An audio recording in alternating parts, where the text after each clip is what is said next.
Hello guys, welcome to my channel. So from today onwards I am starting the pattern designing workshop. In this workshop we will learn how to design patterns and later how to print them on papers which you can use for gift wrappings or for making greeting cards and scrapbooks. So this workshop contains 5 videos and I have created a playlist of this workshop on my channel's playlist. So you can come back and watch this from here. In the first and second video, I will tell you which software to use and how to use it. In the third video, we will create patterns using geometric shapes. In the fourth video, we will make patterns using random designs. And in the last video, which is the fifth video, I will tell you how to print the patterns, which paper to use and how to sell them. So in today's video I will tell you about the software which I use for designing patterns, and we will also learn how to use that software. So the software which I use is Photoshop. If you don't know what Photoshop is, let me tell you, Photoshop is a photo editing and designing software on which you can do photo editing of extreme levels, and also you can make designs such as pattern designing and posters, banners, magazines and also digital paintings. Now for downloading the software there are three ways. First is to get a paid version of the software from its official website. The link of the website will be in the description box below, so you can visit the website and check for more info. Second method is to download the trial version, but you can use this trial version only for few days. After that you have to switch to the paid version. And the third way is to download the crack file of the software. Now for those who don't know what crack file means, so the crack file is basically an hacked file of software. The designer has made few changes in the software to make it free for lifetime. If you want to download this file, I will put a link of a video in which all of the steps are mentioned on how to download a crack file. This video is not mine, but I believe it works, so you can follow the same steps as shown in that video to download and install the software. Once the software is downloaded and installed, it will appear on the desktop. Now to open it up, you can either double click on the icon or you can press right click on the mouse and select open. Now the software will take few seconds to load, and here is our software. Before starting with the actual introduction, let me tell you one thing, that if you are new to Photoshop, it will be a bit confusing for you to understand because there are so many different options available. But don't worry, keep practicing, watch these workshop videos again and again, and you will be able to understand this software within a month. And also I'm not going to give an in-depth intro on Photoshop, otherwise the video will get super long. I am only going to explain those options which are mostly used for designing. So now let's move on to the actual introduction part.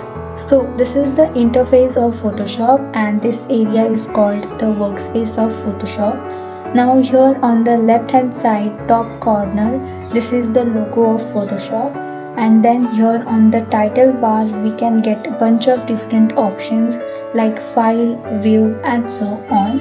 Now to open a new file, new workspace in Photoshop, you can go in file and select new. So every time when you have to start fresh, you can create a new workspace from here. Now after selecting new, Photoshop will ask you for few things. So here we can give a name to our file like project 1. Then next here is preset. So here in preset, Photoshop itself has already set few paper sizes which we can directly select, such as US paper, international paper, mobile and devices, film and video. So from here you can select the paper size.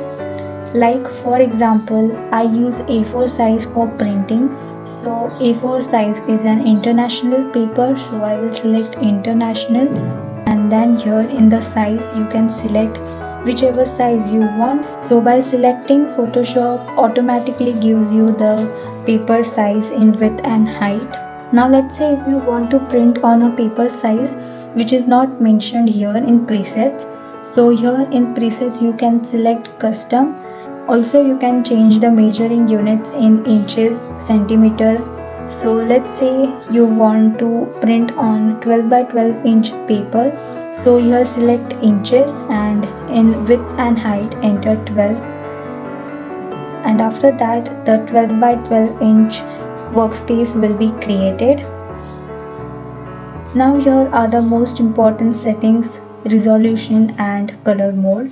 Now these both resolution and color modes are vast topics, but let me explain you in short. The quality of your artwork depends on these two settings. Resolution is used to get that high quality image, and for the color mode is used. So here in resolution 300 is the highest and 72 is the lowest.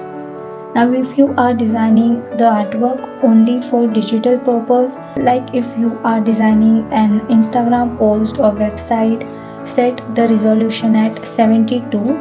But if you are going to print your design and you want a very clean and crisp image, then set the resolution at 300. For example, if you are designing a poster or a banner or even patterns, then set 300 as resolution. It will give you a very high quality image.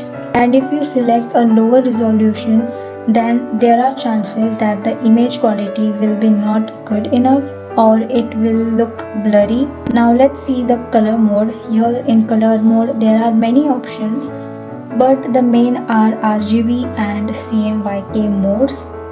Now let's see the difference between RGB and CMYK. So the full form of RGB is red, green and blue, and the full form of CMYK is cyan, magenta, yellow and black. Now you only have to keep one thing in mind while selecting the color mode, is that if you are designing only for digital purpose, then please select RGB. Like you are never gonna take a printout of that design, then select RGB. But if you are going to take the printouts, then select CMYK. And the reason is very simple. If you have a printer or if you have observed a printer carefully, then you might be knowing that in printer only these four color inks are inserted. So the printer understands CMYK color mode and gives you the exact same colors which you have selected while designing. But if your artwork is in RGB mode and then you take a printout of it, there are chances that the colors will not come out as expected. So please select the color mode correctly accordingly to your requirements. So as we are designing a pattern which we are going to print on paper, so I am selecting CMYK, and also I will keep the resolution on 300 as I want the image quality to be very clean and detailed. And after setting all the things, just click on OK and your new workspace will be created. Now the second option is open.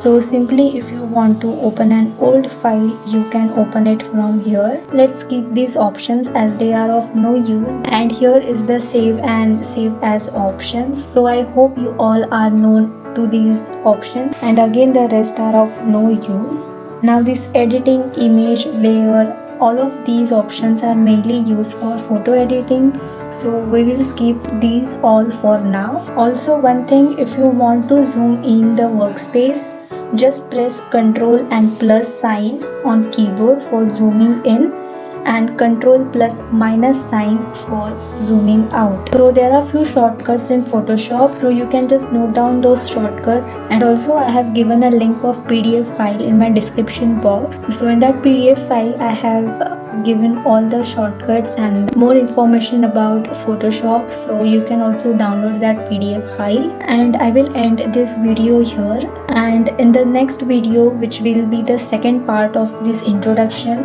so I will explain you more about this software in that video. You can just go and watch it.